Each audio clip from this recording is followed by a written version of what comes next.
सुंदरपुर गांव में एक तालाब के किनारे राधा और गौरी नाम की दो अनाथ बहनें रहती थी। राधा बड़ी थी और गौरी उसकी सौतेली छोटी बहन।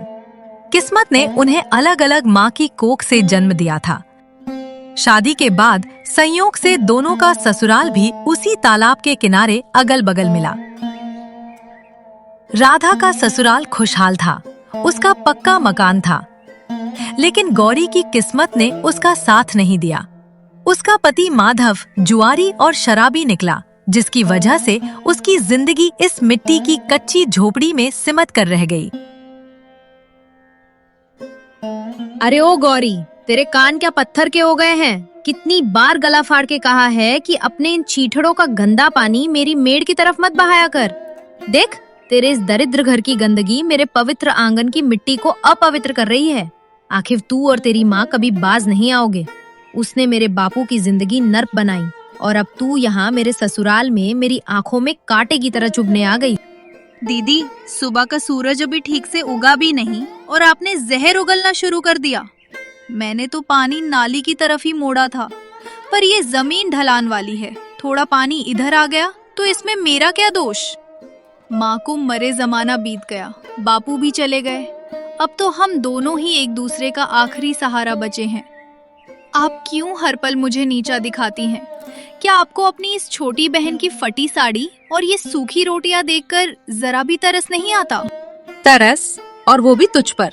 तू मेरी बहन नहीं, मेरे सुखों की ग्रहण है। तेरे ससुर ने अपनी जुबान के जोर पर मेरे ससुर की इस कीमती जमीन का ये कोना दबा लिया और उस पर ये बदसूरत झोपड़ी तान दी। मैं तो उस दिन की राह देख रही हूँ जब कानून का बुलडोजर यहाँ चलेगा और तुझे सरेआम इस घर से धक्का मारकर बाहर निकालेगा। जा, अपने उस शराबी पति के लिए 2 जन की रोटी का इंतजाम कर। मेरे आंगन में खड़े होकर अपनी ये मनहूस सूरत मत दिखा। गौरी ने अपनी आंखों के गर्म आंसू अपनी फटी ओढ़नी से पोंछे और खाली बाल्टी लेकर भारी कदमों से तालाब की ओर चल दी। राधा उसे जाते हुए देख रही थी। जैसे ही गौरी की पीठ मुड़ी, राधा की आंखों का गुस्सा अचानक गायब हो गया और उसकी जगह एक गहरी पीड़ा और चिंता ने ले ली। राधा दाल बना रही थी, पर उसकी आत्मा गौरी की झोपड़ी के सन्नाटे में भटक रही थी। उसने गौर किया कि गौरी के घर से चूल्हे का धुआं नहीं निकल रहा था। आज फिर उसके घर में आग नहीं जली। वो निखट्टू माधव कल रात से घर नहीं लौटा है। पक्का कल की मजदूरी भी जुए में हार गया होगा। ये लड़की भी अपनी माँ की तरह जिद्दी है। भूखी मर जाएगी, पेट पीठ से लग जाएगा, पर मेरे पास मांगने नहीं आएगी। अगर ये बीमार पड़ गई तो पूरा गांव कहेगा कि राधा महल में राज कर रही है और सगी बहन दाने दाने को तरस रही है। मुझे कुछ करना होगा, पर अगर सीधे हाथ से खाना दूंगी तो ये समझेगी कि मैं उस पर एहसान कर रही हूँ। मुझे फिर से नफरत का ढोंग करना ही पड़ेगा।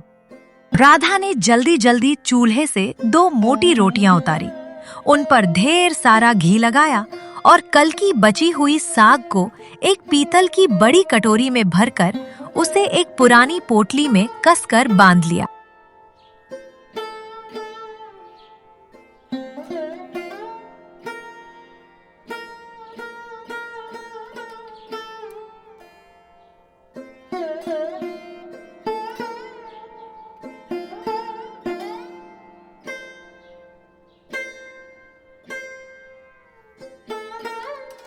राधा ने पोटली गौरी के पैरों के पास कीचड़ से बचाकर फेंक दी। गौरी ने कांपते हाथों से पोटली उठाई। जैसे ही उसने गांठ खोली, रोटियों की सौंधी खुशबू और साग की गर्माहट उसके चेहरे तक पहुंची। दीदी, आप दुनिया को धोखा दे सकती हैं, पर मुझे नहीं। रोटियां तो अभी भी गर्म हैं, जैसे अभी चूल्हे से उतारी हो। आप झूठ बोलना कब छोड़ेंगी? मुझे पता है आपने ये मेरे लिए ताज़ा बनाई है। आप ऊपर से कितनी भी कड़वी बने, पर मैं जानती हूँ आपकी ममता मरी नहीं है। आप बापू की कसम खाकर कहिए कि ये रोटियां बासी हैं। ज्यादा अपनी अकल मत दौड़ा गौरी। ये तो चूल्हे की गर्माहट है जो कपड़े में बंधने की वजह से रुकी हुई है। और हाँ, सुन ले कान खोलकर, इस तालाब किनारे की जमीन के कागज मेरे ससुर ने शहर के बड़े वकील को दे दिए हैं। बहुत जल्द यहाँ बुलडोजर की आवाज गूंजेगी और तेरी ये मिट्टी की दीवारें जमींदोज हो जाएंगी। तब देखूंगी ये तेरी मुस्कान और ये मासूमियत कहाँ जाती है। चल अपना कूड़ा उठा और यहाँ से रफा दफा हो, मुझे पानी भरने दे। गौरी अपनी दीदी को दुखी मन से देखने लगी और अपनी पोटली सीने से लगाकर चली गई। वो जानती थी कि राधा की ये डांट उसकी भूख का इलाज है, पर राधा के दिल में अब एक नया डर घर कर रहा था। देख मोहन, ये जो तालाब किनारे वाली जमीन है, ये हमारे पुरखों की है। अगर ये टुकड़ा हमें वापस मिल जाए तो हम यहाँ मछली पालन का बड़ा कारोबार शुरू करेंगे। पर वो बीच में उस अनाथ गौरी की झोपड़ी कांटा बनी हुई है। मैंने सुना है उसका पति माधव कर्जे के दलदल में गर्दन तक डूबा है। क्यों ना हम उसे थोड़े पैसों का लालच दें और उससे अंगूठा लगवा लें। अगर वो नहीं माना तो जबरदस्ती कब्जा करने में हमें देर नहीं लगेगी।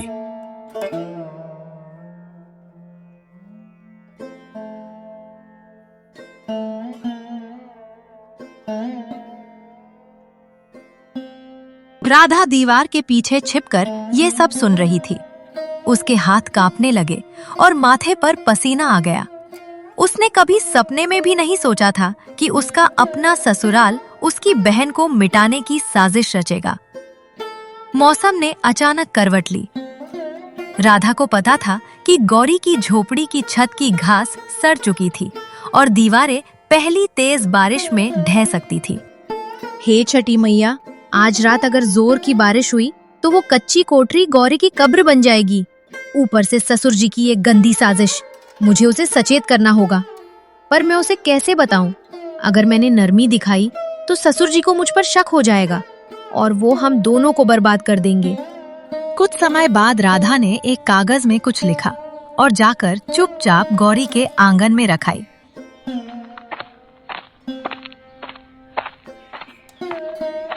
और कुछ समय बाद गौरी को वो कागज मिला जिसमें लिखा था, आज रात घर से बाहर मत निकलना, तालाब का पानी बढ़ रहा है। अपने गहने और जरूरी चीजें पोटली में बांध लो। कुछ समय बाद जोरों की बारिश हुई। बारिश इतनी भयानक थी कि हाथ को हाथ सुझाई नहीं दे रहा था। गौरी अपनी झोपड़ी में अकेली थी। उसका पति माधव फिर से गायब था। अचानक उसकी झोपड़ी की एक पुरानी दीवार से मिट्टी खिसकने लगी। हे भगवान, आज मुझे बचा लो। दीदी का पक्का घर सामने है, पर मैं वहाँ जाने की हिम्मत कैसे करूँ? उन्होंने तो कहा था कि अगर मैंने उनके आंगन में कदम रखा तो वो मेरा सिर फोड़ देंगी, पर यहाँ रही तो ये छत मुझ पर ही गिर जाएगी। दीदी, ओ राधा दीदी, क्या सच में आप अपनी छोटी बहन को आज मरते हुए देखोगी? तभी बारिश के शोर को चीरती हुई एक आवाज आई। गौरी, दरवाजा खोल रही अभागन। क्या आज यही समाधि लेने का इरादा है? देख, तालाब का पानी तेरे आंगन की मेर पार कर चुका है। जल्दी बाहर निकल और मेरे साथ चल। जल्दी कर, वरना ये मिट्टी का ढेर तेरी कब्र बन जाएगा। और मैं पुलिस को क्या जवाब दूंगी?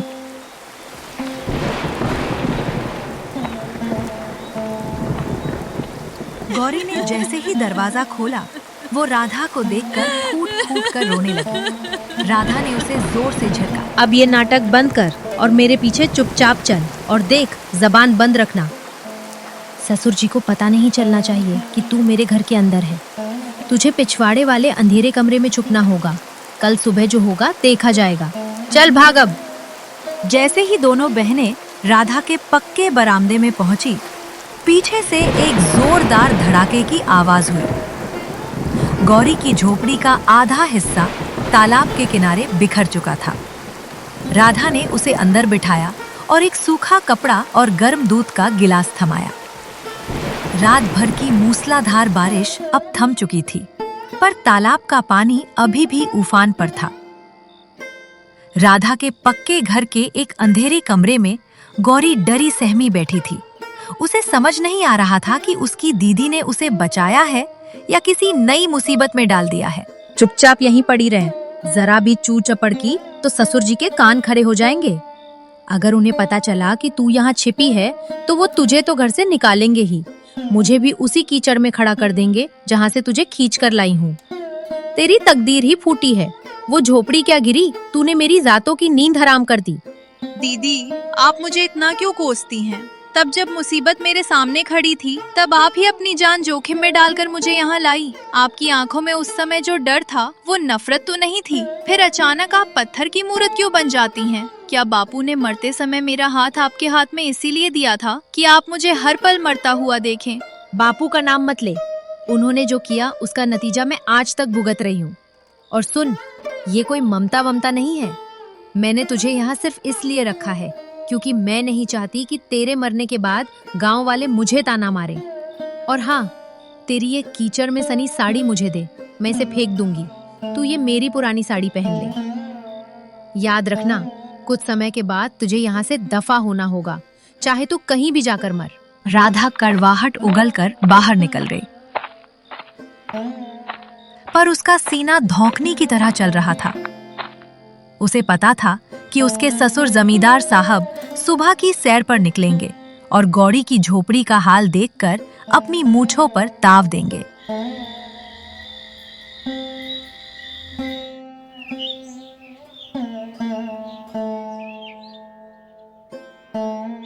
अरे मोहन, देख, इसे कहते हैं कुदरत का करिश्मा। कल रात की बारिश ने हमारा काम हफ्तों पहले ही आसान कर दिया। वो गौरी की झोपड़ी तो तालाब के पेट में समा जाएगी। अब वो जमीन का टुकड़ा बेवारिस है। आज दोपहर को ही मैं वहां अपनी इलाका खिंचवा दूंगा और कल से मछली पालन का काम शुरू।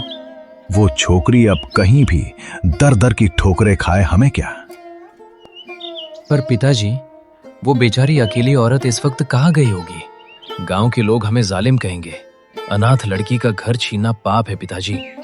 राधा को जब पता चलेगा तो उसे भी बहुत बुरा लगेगा। आखिर वो उसकी बहन है। राधा? अरे वो तो खुद उस लड़की की जान की दुश्मन है। तूने देखा नहीं कल सुबह कैसे उसे गालियां दे रही थी? वो तो खुश होगी कि उसकी सौतेली बहन अब सड़कों पर आ गई है। राधा, ओ बहू, इधर आ जरा। अपने ससुर की आवाज सुन के राधा बाहर उनके सामने आई। जी ससुर जी, कहिए। सुबह सुबह क्या बात हो गई जो आप इतना खुश हैं? बहू देख, तेरी वो दुश्मन गौरी अब बेघर हो गई। उसकी झोपड़ी गिर रही है और वो भाग गई। अब वो जमीन हमारी है। बोल, तू खुश है ना? खुश ससुर जी, मेरा तो मन कर रहा है कि पूरे गांव में शक्कर बंटवा दूं। उस लड़की ने मेरी आंखों में धूल झोंक रखी थी। अच्छा हुआ जो कुदरत ने उसका घमंड तोड़ दिया। पर ससुर जी, वो जमीन अभी भी कागजों में उसी की है। अगर हमने अभी कब्जा किया तो गांव की पंचायत हमें घेर लेगी। क्यों ना हम उसे किसी बहाने से शहर की धर्मशाला भेज दे और पीछे से कागजों पर उसके अंगूठे लगवा ले। वाह बहू, तू तो पक्की घाघ निकली। मुझे लगा था कि तू बहन होने के नाते रोएगी, पर तू तो मेरे से भी 2 कदम आगे है। ठीक है, जैसा तू कहे, पर वो छोकरी है कहाँ? सुबह से उसे तालाब के किनारे नहीं देखा गया। होगी कहीं किसी पेड़ के नीचे बिलख रही होगी। आप चिंता मत कीजिए, मैं खुद जाकर उसे ढूंढूंगी और उसे ऐसी जगह भेज दूंगी जहां से वो वापस ना आ सके।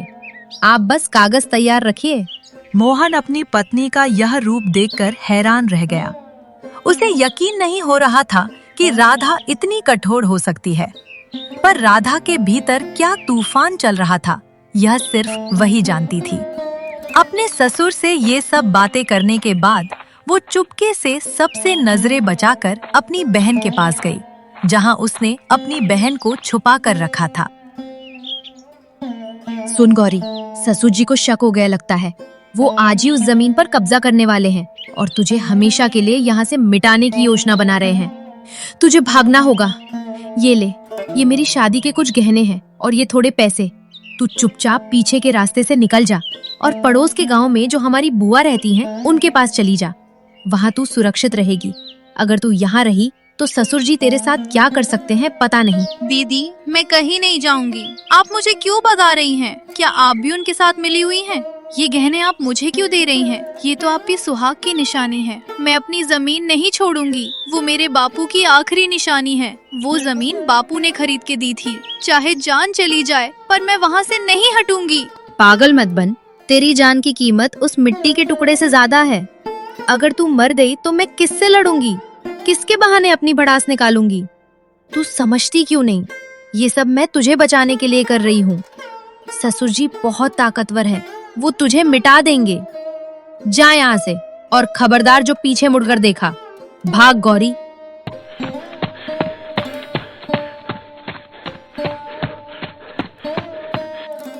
हे ईश्वर, मुझे माफ करना। मैंने अपनी छोटी बहन को कितना कुछ गलत कहा था, उसे बदनाम किया और घर से निकाल दिया। पर अगर मैं ऐसा नहीं करती तो ससुर जी उसे यही खत्म कर देते। अब कम से कम वो सुरक्षित तो रहेगी। मुझे अब खुद को और भी जालिम दिखाना होगा ताकि ससुर जी को मुझ पर शक ना हो। अपनी ममता को इस करवाहट के नीचे दफन करना ही होगा। राधा ने अपने आंसू पोंछे और बाहर निकली।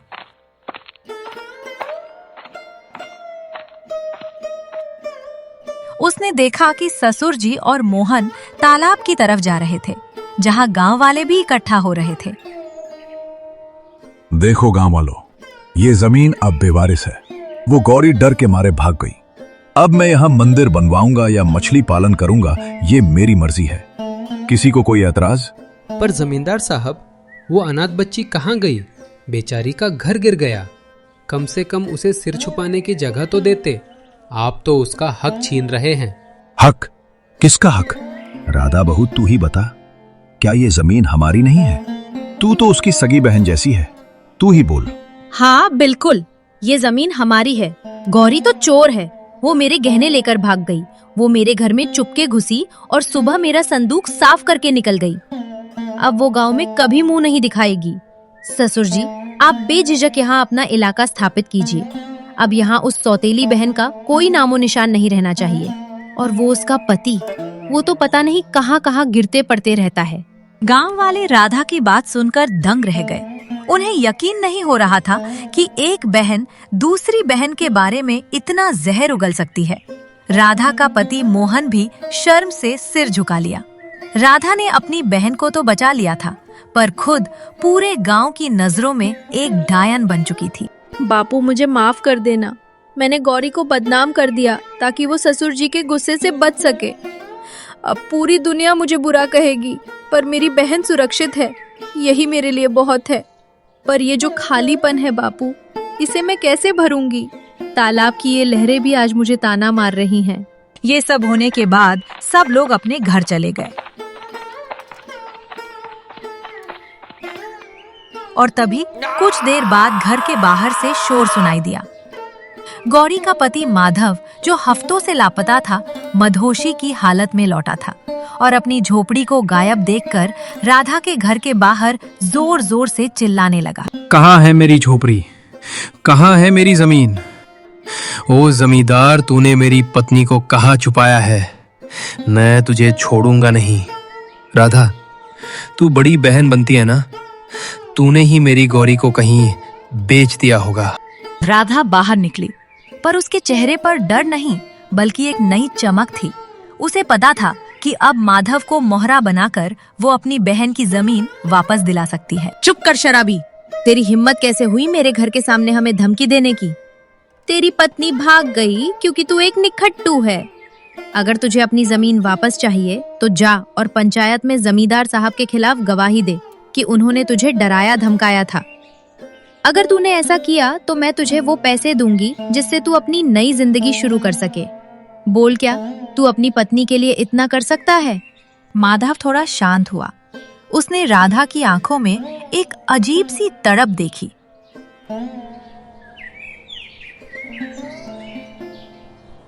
अगले दिन सुंदरपुर गांव के इतिहास में आज का दिन सुनहरे अक्षरों में नहीं बल्कि आंसुओं से लिखा जाने वाला था। बरगद के उसी पुराने पेड़ के नीचे, जहां कभी इंसाफ हुआ करता था, आज दो बहनों की तकदीर और एक खानदान की इज्जत दांव पर लगी थी। मुखिया जी, आप भी इस शराबी की बातों में आ गए। जिस आदमी को ये नहीं पता कि सूरज किस तरफ से उगता है, वो मुझ पर इल्जाम लगा रहा है। गौरी चोर है, ये बात मैंने नहीं बल्कि उसकी अपनी सगी बहन राधा ने कही है। राधा जो मेरी बहू है और उस लड़की की बड़ी बहन भी। क्या एक बहन अपनी बहन को बिना वजह चोर कहेगी? राधा, ओ बहू, आगे आ और इस पूरी पंचायत को सच बता दे ताकि इस शराबी का मुंह हमेशा के लिए बंद हो जाए। हाँ मुखिया जी, ससुर जी बिल्कुल ठीक कह रहे हैं। गौरी सिर्फ मेरी सौतेली बहन नहीं बल्कि एक शातिर चोर भी निकली। उसने मेरे भरोसे का गला घोटा। जिस रात उसकी झोपड़ी गिरी, उसने उसी रात मेरे घर में चुपके घुसकर मेरे सुहाग के गहने और मोहन जी की बरसों की कमाई पर हाथ साफ कर दिया और भाग गई। ये माधव क्या गवाही देगा? ये तो खुद अपनी पत्नी के गहनों से शराब पीता रहा है। मुखिया जी, मेरी बहन अब इस गांव के लायक नहीं रही और ये जमीन अब ससुर जी की है, क्योंकि गौरी ने इसके बदले में मुझसे गहने लिए थे। राधा की बातें सुनकर पंचायत में सन्नाटा छा गया। गांव की औरतें एक दूसरे की तरफ देख रही थी। किसी को यकीन नहीं हो रहा था कि राधा अपनी ही बहन की इतनी बड़ी दुश्मन हो सकती है। देखो जमींदार साहब, हमने आपको यहाँ इसलिए बुलाया है क्योंकि माधव ने आप पर गंभीर इल्जाम लगाए हैं। माधव का कहना है कि आपने उसकी झोपड़ी गिरने का फायदा उठाया और उसकी पत्नी गौरी को डरा धमकाकर गांव से भगा दिया ताकि आप उस तालाब किनारे वाली जमीन पर कब्जा कर सकें। गांव के लोग भी कानाफूसी कर रहे हैं कि राधा बहू ने अपनी बहन पर चोरी का झूठा इल्जाम लगाया है। आप अपनी सफाई में क्या कहना चाहेंगे? चुप कर नीच आदमी, मेरी बहू पर झूठे इल्जाम लगाता है। बहू तू अंदर जा, इस शराबी की बकवास सुनने की जरूरत नहीं है। मुखिया जी फैसला कीजिए, जमीन हमारी है और गौरी एक अपराधी। अगर आज मैं चुप रही तो गौरी को उसका घर वापस मिल जाएगा, पर मैं मोहन की नजरों में हमेशा के लिए गिर जाऊंगी। पूरा गांव मुझे बुरा कहेगा, पर अगर मैं सच बोलती हूँ तो ससुर जी गौरी को नहीं छोड़ेंगे। बापू, मैं क्या करूं? क्या एक बहन का धर्म अपनी इज्जत बचाने में है या अपनी बहन की छत बचाने में? राधा का कलेजा फटा जा रहा था। उसने एक लंबी सांस ली और अचानक अपने मन में कुछ ठान लिया। उसकी आंखों से अब आंसू नहीं बल्कि आग थी। रुकिए मुखिया जी, फैसला अभी नहीं हुआ है। ससुर जी, आप बहुत बड़े खिलाड़ी हैं, पर आप भूल गए कि एक औरत अपनी ममता के लिए अपनी जान दे सकती है, तो अपनी बहन के लिए अपनी इज्जत भी कुर्बान कर सकती है। मुखिया जी, मैंने जो अभी कहा वो सब झूठ था। गौरी ने कोई चोरी नहीं की। वो गहने मैंने उसे खुद अपने हाथों से दिए थे ताकि वो इस गांव के जल्लादों से दूर अपनी जान बचा सके। पूरे गांव में जैसे बिजली कड़की हो। ससुर जी का चेहरा सफेद पड़ गया और वो हड़बड़ा कर खड़े हो गए। बहू क्या बकवास कर रही है? होश में तो है? तू पागल हो गई है क्या? नहीं ससुर जी, आज मैं होश में आई हूँ। मुखिया जी, सच तो ये है कि गौरी की झोपड़ी गिरने के बाद ससुर जी ने मुझसे कहा था कि वो उस जमीन पर कब्जा करना चाहते हैं। इन्होंने ही साजिश रची थी कि गौरी को बेघर कर दिया जाए। मैंने अपनी बहन को बचाने के लिए उसे रातों रात यहाँ से भगाया और खुद को गांव की नजरों में बुरा बनाया ताकि ससुर जी को मुझ पर शक ना हो। मैंने अपनी इज्जत की परवाह नहीं की, सिर्फ अपनी बहन की छत बचाने के लिए। ये देखिए मुखिया जी, ये वो कागज है जिन पर ससुर जी ने धोखे से गौरी के अंगूठे के निशान लेने की साजिश रची थी। ये मोहर ससुर जी की है जिसे मैंने कल रात उनके संदूक से चुराया था। ये जमीन गौरी की है और हमेशा उसकी रहेगी। माधव शराबी जरूर है, पर वो गौरी का सुहाग है। ससुर जी, आपने एक अनाथ लड़की का घर छीनने की कोशिश की। आज मैं आपका ये मुखौटा पूरे गांव के सामने उतार दूंगी। मोहन ने गौरव भरी मुस्कुराहट दी और राधा के पास आया। उसकी आंखों में अब गर्व के आंसू थे। राधा, मुझे माफ कर दे। मैं कितना बड़ा मूर्ख था जो तुझे जालिम समझता रहा। तूने इतना बड़ा बोझ अकेले कैसे सहा? तूने अपनी पूरी मर्यादा दांव पर लगा दी अपनी बहन के लिए। पिताजी, आज मुझे आपके बेटे होने पर शर्म आ रही है। आपने मेरी पत्नी का इस्तेमाल अपनी लालच के लिए किया। ये सब झूठ बोल रही है। ये कलमुही मेरा घर बर्बाद कर रही है। इसे मैं छोड़ूंगा नहीं। बस कीजिए जमींदार साहब, आपकी हकीकत सामने आ चुकी है। राधा बहू ने जो किया वो कोई मामूली औरत नहीं कर सकती। अपनी बदनामी सहकर भी अपनी बहन का घर बचाना ये किसी देवी का ही काम है। पंचायत का फैसला ये है कि गौरी की जमीन उसे तुरंत वापस दी जाए और जमींदार साहब को इस साजिश के लिए गांव के मंदिर की गौशाला में 1 महीने तक सेवा करनी होगी और जुर्माना भरना होगा।